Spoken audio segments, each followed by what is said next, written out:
We're on now to music. I must say I love music.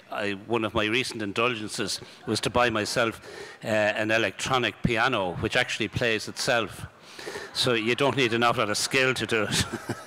But anyway, that would be very much frowned upon by our friends from the Royal Irish Academy of Music.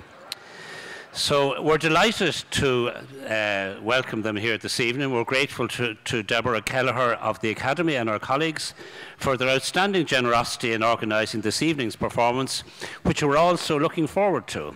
So I'm pleased to ask the Director of the Academy, Deborah Kelleher, to come up here and introduce the music programme and the orchestra.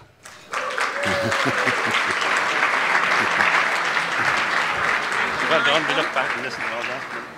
Thank you, Michael, and I can offer you free lessons at the Academy of Music if you ever actually want to play your electric piano yourself, so you're welcome to that. It's a great pleasure for us to be back here again playing for you.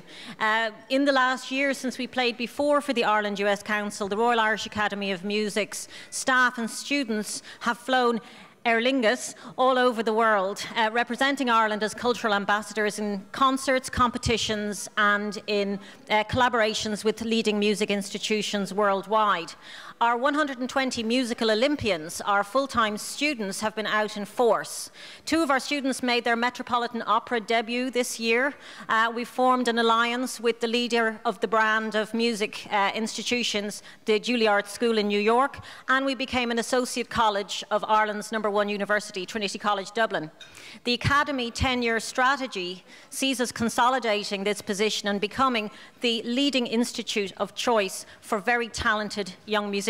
We have the hunger, we have the credibility, and you'll see in a few minutes from behind me, we have the talent. In addition to what we were doing with our seniors, our school-age students were getting into their music and representing Ireland very well in their musical studies, sometimes running in the door to us with the football shoes over one shoulder and the violin case over the other.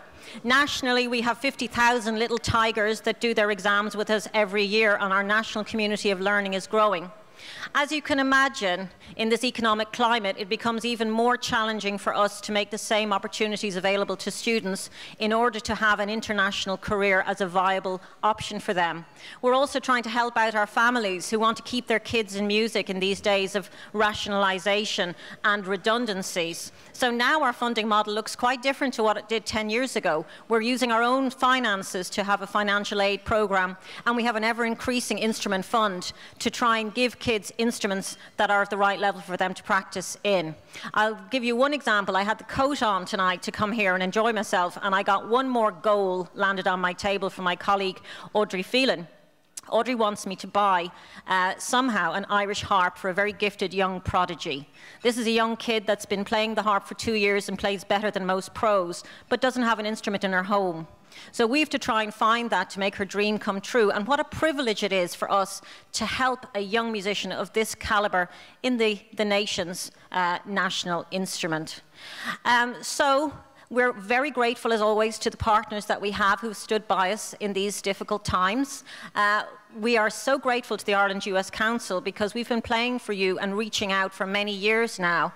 And we're so delighted to say that from opportunities such as this, we have a small but growing group of benefactors who are really so crucial to us now. So thank you very much, all of you.